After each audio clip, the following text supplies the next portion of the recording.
आशा करता हूँ आप लोग बहुत अच्छे होंगे। मेरा नाम है भरत गुप्ता और एक बार फिर से अपने इस छोटे से channel Bharat Gupta help desk पे आपका स्वागत करता हूँ। आज हमारा टॉपिक है समास परिचय कक्षा 10 के। देखिए स्पेशली कक्षा 10 ही हमारा चल रहा है और कक्षा 10 के सिलेबस के हिसाब से ही हम पढ़ाएंगे। संधि भी हमारा मैंने सबके लिए पढ़ाया था और बाकी अन्य की चर्चा करेंगे, लेकिन सबसे पहले कक्षा 10 के लिए करेंगे, ठीक है। बाकी अन्य जो एग्ज़ाम वगैरह के लिए वो सबको देखना ही है, जैसे 12 वाले पढ़ने वाले तो वो भी पढ़ेंगे, ठीक है।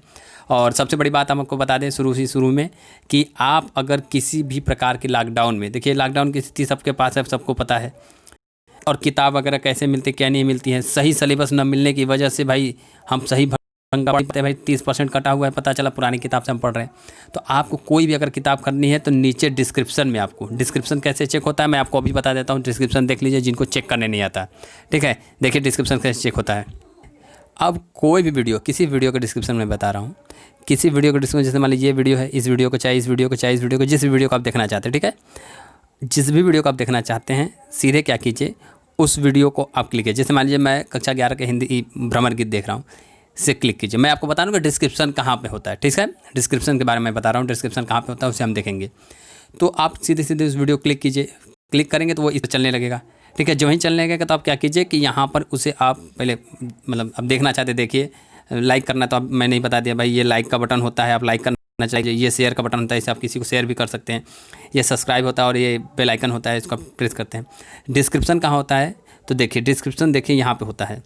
ये जो बटन देख रहे हैं तीर का नीचे की तरफ निशान लगा हुआ है, इसको जब आप क्लिक करेंगे, जैसे मैंने क्लिक किया तो अब देखिए नीचे देखिए जब क्लिक मैंने नहीं किया, ध्यान दीजिएगा, जब क्लिक मैंने नहीं किया तो नीचे आएंगे तो दूसरा वीडियो अपने दिखाई देगा कुछ और, लेकिन जब आप इसे क्लिक करेंगे तो इसके नीचे देख रहे हैं ये सब आ गया मेरे बारे में। इसमें बताएगा जैसे कि किस डेट को वीडियो पब्लिश हुआ था, ये कुछ टैग वगैरह होते हैं, ये आपके काम के नहीं है। मतलब क्लिक करेंगे तो इससे आपको बोर्ड परीक्षा एग्जाम के बारे में जो भी पढ़ना होगा वो मेरे चैनल पर आपको मिल जाएगा।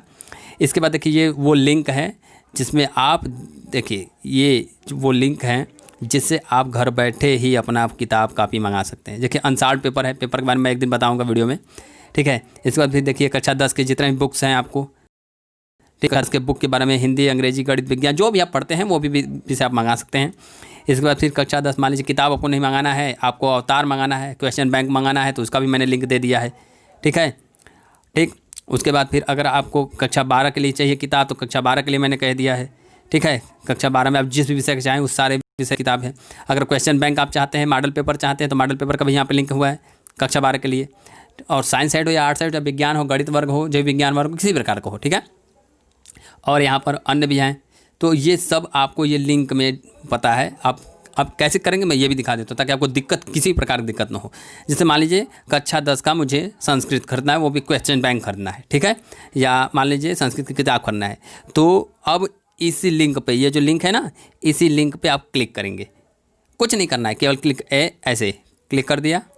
अब आप डायरेक्ट जो भी आप ब्राउज़र होगा डायरेक्ट उसी ब्राउज़र पर आप पहुँच जाएंगे, वो खुद वहीं पर पहुँच जाएंगे। आपको देखिए आगे किताब, यही आपकी संस्कृत किताब में देख लीजिए। और मैं अपडेटेड दिया है 2020-21 का जो नया सिलेबस है उसी सिलेबस के हिसाब से मैंने दिया है, ठीक है। और इसके बाद फिर आप इसको 130 रुपये इसका दाम है, ठीक है। आप ज़्यादा लेंगे याद रखिएगा, अगर ज़्यादा लेंगे तो ये 130 रुपये से भी कम पड़ेगा आपको पूरी किताब, जबकि आपको मार्केट में जाएंगे तो इससे लोग बढ़ा के लेते हैं, लेकिन इससे भी कम आपको मिल जाएगा। एक किताब लेंगे तो भाई आपको 130 पड़ेगा, लेकिन अगर वो किताब 2 से 3 लेते हैं, 4 लेते हैं जो 500 होता है, तो आपको सीधे सीधे 50 से 100 रुपये का फ़ायदा हो जाएगा, ठीक है। फिर देखिए ये किताब मिल गई, इसके नीचे आएंगे जहाँ पर लिखा है बाय नाउ, इस पर क्लिक कर देंगे, ठीक है। इसके आगे फिर आप जानते हैं फिर पे करने का बटन आता है, फिर आपको एड्रेस वगैरह भरना पड़ेगा जो भी, ठीक है, वो सब चीज़ आप स्वयं से कर सकते हैं, ठीक है जी। देख लिया, तो इसी तरह आपको क्या करना है, आप किताब खरीदना चाहें ऑनलाइन मंगा सकते हैं, क्वेश्चन बैंक चाहें तभी मंगा, वो आपके घर पे डायरेक्ट डिलीवर कर देगा। ये 5 से 6 दिन का समय लेते हैं, ठीक है। आप एड्रेस वगैरह जहाँ आपको देना है वहाँ पे उसमें आपका अपना मोबाइल नंबर वगैरह भी डाल देंगे, वो आपको चुपचाप, हाँ आपके पास जब किताब आ जाएगी आप देख लीजिएगा सही है किताब, तब उसको पैसे दीजिएगा। कैश ऑन डिलीवरी एक होता है, COD कहते हैं, वो आपका हो जाएगा, ठीक है।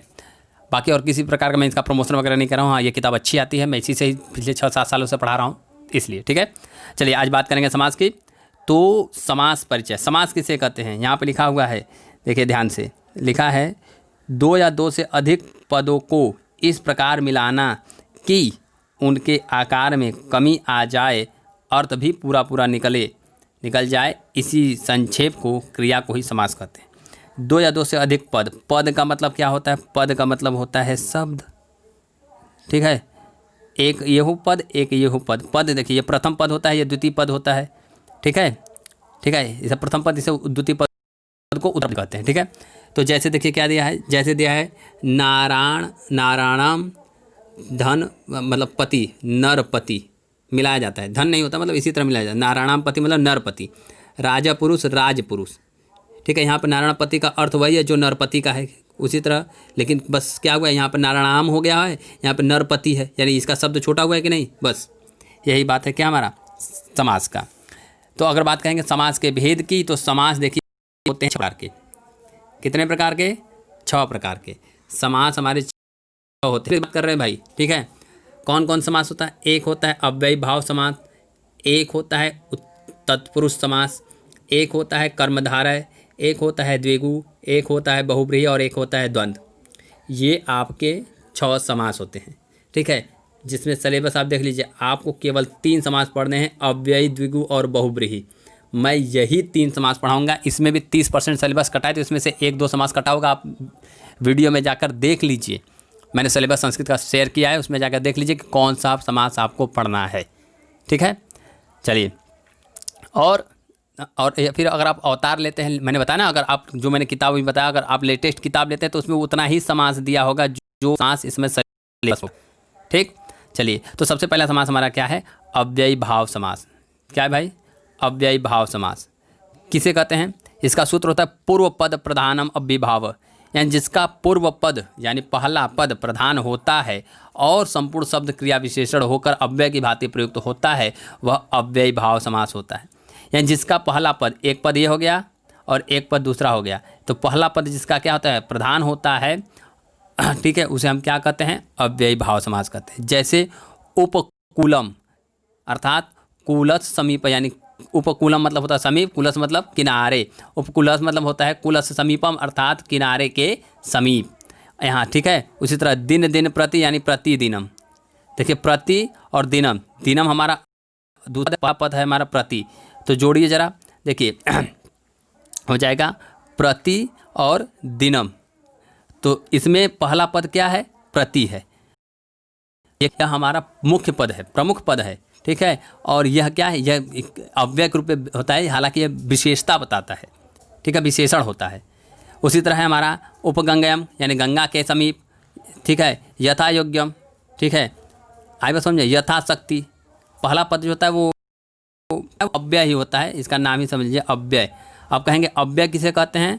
तो अव्यय उसे कहते हैं जिसके ऊपर संज्ञा का, वचन का और किसी प्रकार के कारक का प्रभाव नहीं पड़ता है, उसे हम क्या कहते हैं? जिसमें लिंग वचन कारक का प्रभाव नहीं पड़ता है, उसे हम अव्यय कहते हैं। जैसे समझिए, अव्यय किसे कहते हैं? जैसे प्रति शब्द है, तो प्रति हमारा अव्यय है, ठीक है। हमने लिखा प्रति शब्द है जो हमारा वो अव्यय है। तो प्रतिधन दिन, तो ये हमारा जो समझ गया ये। अब प्रतिदिन शब्द पर क्या किसी लिंग का प्रभाव पड़ेगा? मतलब मैं अगर कहूँगा राम प्रतिदिन घर जाता है, तब भी प्रतिदिन ही लिख रहे हैं। अगर मैं लिखूँ सीता प्रतिदिन घर जाती है, तब भी प्रतिदिन, कोई प्रभाव पड़ा नहीं। अगर मैं चाहूँ कि 5 राम एक प्रतिदिन घर जाते हैं, तब भी वही बात होगा। तो ये वही अव्यय कहलाता है जिसके ऊपर लिंग वचन कारककर्ता का प्रभाव नहीं पड़ता है, उसे हम क्या कहते हैं? अव्यय कहते हैं। चलिए, अच्छा, तो अव्यय। इसके बाद देखिए, जितना से ज़्यादा यहाँ पे हो गया आजीवनम, यानी जीवन पर है, जीवन भर, आजीवनम। आ शब्द यहाँ पर क्या है? प्रत्यय है, और जीवनम क्या है? हमारा मूल शब्द है। तो ये प्रथम पद हो गया, आ हमारा प्रथम पद हो गया, और प्लस जीवनम क्या हो गया? उत्तर पद हो गया। तो ये इसकी विशेषता बता रहा है, आजीवन यानी जीवन भर। इसके बाद देखिए, यहाँ पे अभ्यास दिया है, अभ्यास आपको यहाँ करना चाहिए, देख रहे हैं ना, ये सब आपके लिए। प्रत्यक्षम, प्रतिधन अक्षम प्रत्यक्षम, यथाशक्ति, यथा धन शक्ति, यानी यथाशक्ति मतलब शक्ति के अनुसार, यथाशक्ति। अगर कोई पूछे इसमें प्रथम पद क्या है, तो प्रथम पद हमारा यथा है। यह क्या है? अव्यय है। यह क्या है? अव्यय। इसी तरह निर्विघ्न में निर क्या है? अव्यय है। उप क्या है? अव्यय है। अनु क्या है? अव्यय है, ठीक है। इसमें सब देख सकते हैं। उसी तरह नीचे वाला भी देखिए, उसमें बड़ा समास विग्रह करना है और इसका समास करना है, ठीक है। आई बात समझ में? चलिए, अच्छा, जैसे मरणस पर्यंतम मरणोपरांत, जो होता है ये आपको अपने से दोषाभाव ये इन सब का करना है। और अव्ययीभाव, यहाँ पे तीसरा प्रश्न देखिए लिखा है अव्ययीभाव समास किसे कहते हैं, इसकी परिभाषा मैंने पहले ही बता दी। कहाँ बताई भाई, यहाँ बताई है। जिस समास में देखिए ध्यान से ये यहाँ से है, ये पूरा का पूरा क्या है, परिभाषा है, ठीक है। चलिए अच्छा, अब दूसरा समास है हमारा द्विगु समास। देखिए जैसा हिंदी में होता है वैसा ही संस्कृत में होता है। अगर आप हिंदी में समास पढ़ लेते हैं, समझ लेते हैं, तो संस्कृत में समाज वही लगभग होता है बस, ठीक है। बस विसर्ग वगैरह होते हैं। तो संख्या पूर्वो पद, संख्या पूर्वो द्विगु, यानी जो जिसमें पहला पद क्या हो, संख्या हो। ध्यान दीजिए, जिसमें पहला पद क्या हो, संख्या हो, उसे हम क्या कहते हैं, द्विगु समास कहते हैं। क्या कहते हैं भाई, द्विगु समास कहते हैं, ठीक। यहाँ परिभाषा दिया हुआ है, परिभाषा आप देख सकते हैं। परिभाषा दिया हुआ है कि जिस समास में पूर्व पद संख्यावाचक हो वह द्विगु समास कहलाता है। पूर्व पद का मतलब होता है पहला पद। पूर्व पद का मतलब क्या होता है, पहला पद। जैसे देखिए नवरात्र, नव यानी 9, संख्या में क्या हो गया, 9 हो गया ना। रात्र मतलब रात, नवरात यानी नवरात्र। सप्ताध्यायी 7 अध्याय, चतुर्फलम 4 फल, पंचगमम 5, त्रिभुवनम। तो इन सब में पहला पद क्या आ रहा है, संख्या आ रहा है ना, संख्या के बारे में बता रहा है, ठीक है। जैसे होता है ये पंचवटी, ठीक है। तो ये अभ्यास पत्र के भी इसमें दिया हुआ है, आप देख सकते हैं। जैसे यहाँ पर है ये पूरा का पूरा अभ्यास के लिए आप सब लोग इसे करिए। जैसे त्रैलोक्याम समाहारम यानी त्रैलोक, शतानाम शब्दानाम समाहार, अष्टानाम अध्यानाम समाहार, त्रयाणाम फलायाम समाहार, ठीक है। आए त्रयाणाम फलायाम समाहार मतलब त्रिफल, त्रिफला जो होता है 3 फलों का, ठीक है भाई। आगे बढ़े। हाँ, ये सब अपने से देखिए समास विग्रह जो करना था, इसमें आप समास विग्रह आप कर सकते हैं, ठीक है। जो दिया देखिए, जब तक आप नहीं करेंगे आनंद नहीं आएगा। पंचपात्र, त्रिवेणी, नवरात्रम, इनको मतलब समास विग्रह करना है। समास विग्रह मतलब होता है तोड़ना अलग अलग। नवरात्रम, नवरात्र समूहस्य, ठीक है, बात समझ में आ रही है। नवरात्र समूहस्य, नवरात्र हो गया। त्रिलोक, त्रैलोक, पंचदिनम समारोह, समाहार, ठीक है। समाहार सब लगाया जाता है उसमें, संयोग मतलब योग है, ठीक है। चलिए अगले समास की तरफ बढ़ेंगे। अगला समास है हमारा बहुब्रीहि समास। कौन समास है भाई, बहुब्रीहि समास। और इसका यहाँ देखिए, इसका आपका सूत्र क्या है, इसका सूत्र है अनेकमन्य पदार्थे, ठीक है। बहुब्रीहि का मतलब क्या होता है, इसमें अनेक पद होते हैं लेकिन वह एक पदार्थ, अनेक अन्य पदार्थ होते हैं लेकिन वो सब क्या हो, किंतु सब एक अन्य विशेषण पद के ही होते हैं और एक विशेष व्यक्ति की तरफ, एक विशेष के तरफ क्या करते हैं, इशारा देते हैं। यहाँ पर लिखा हुआ है, ध्यान दीजिए, लिखा है इस समास में अनेक पद होते हैं परंतु वे किसी अन्य पद के विशेषण होते हैं और इसमें अन्य पद के अर्थ की प्रधानता होती है, अपना स्वतंत्र अर्थ न देकर अन्य पद के विशेष देते हैं, ठीक है। इसमें विग्रह करते समय यत, यस, येन, जिसका इत्यादि शब्द प्रयोग किया जाता है। जैसे पीताम्बर, आप समझिए, पीत माने होता है पीला और अंबर का मतलब होता है क्या, वस्त्र। तो पीला वस्त्र है जिसका, ध्यान दीजिए, तो उसे हम क्या कहेंगे, पीताम्बर। यानी वह वस्त्र जो क्या है, पीला है, उसे हम क्या कहेंगे, पीताम्बर कहेंगे। क्योंकि पीला वस्त्र जो वैसे यश धनम, यानी यश का जो है धन वही है क्या, यश धन। विपुल धन, विपुलम धनम यस्य स, जिसका विपुल ही क्या है, धन है। कमलासनम, कमलम आसनम यस्य स, यस्य मतलब जिसका, स मतलब वह, आसन मतलब आसन, कमल मतलब कमल, जिसका आसन कमल है उसे कहें क्या कहेंगे, कमलासन। गजानन, गज है आनन यस्य, आनन मतलब होता है मुख, यानी गज है जिसका मुख, ठीक है। देखिए इशारा इधर नहीं करें क्योंकि अगर इसमें आप इशारा करेंगे तो वो दूसरा हो जाएगा, वो कर्मधारय समास हो जाएगा, याद रखिएगा। जैसे गजानन की बात हो जाएगी तो गणेश अगर आप लिख देते हैं तो वो क्या हो जाएगा, वो दूसरा हो जाएगा, ठीक है, यानी कर्मधारय में चला जाएगा, ठीक है। और इसके बाद फिर ये जो अलग अलग दिया है इसमें कोई नहीं है, इसमें कुछ अलग अलग आप समझ सकते हैं। इसमें आप मतलब ये करिएगा, जैसे आपको समझना है, जैसे नीलांबर है, नीलांबर यस्य, ठीक है। अब इसमें जो ये बहुब्रीहि समास होता है इसके 4 भेद होते हैं, ठीक है। इन चारों भेदों को अलग अलग देखते हैं। पहला होता है समान अधिकरण, जिसका समान अधिकार है। इन समास के दोनों या सभी पदों के जो विभक्ति होती है वह समान होती है और समस्त पद जो होता है वो विशेषण का ही कार्य करता है। जैसे लंब कर्ण, कान का, लंब कर्ण यस, यानी जिसका कान क्या हो, लंबा हो, ठीक। आए बस समझ में, ये इनकी आवश्यकता नहीं, बस आप विशेषण को मतलब वो केवल और केवल बहुब्रीहि समास को याद रखिए। बाकी 4 को आप लिखना चाहे तो लिख सकते हैं, ये उतना ज़्यादा इंपॉर्टेंट नहीं है। ठीक है, मुझे उम्मीद है आपको समझ में आ गया होगा। ये आपके लिए है, आप इस पर प्रैक्टिस करिए।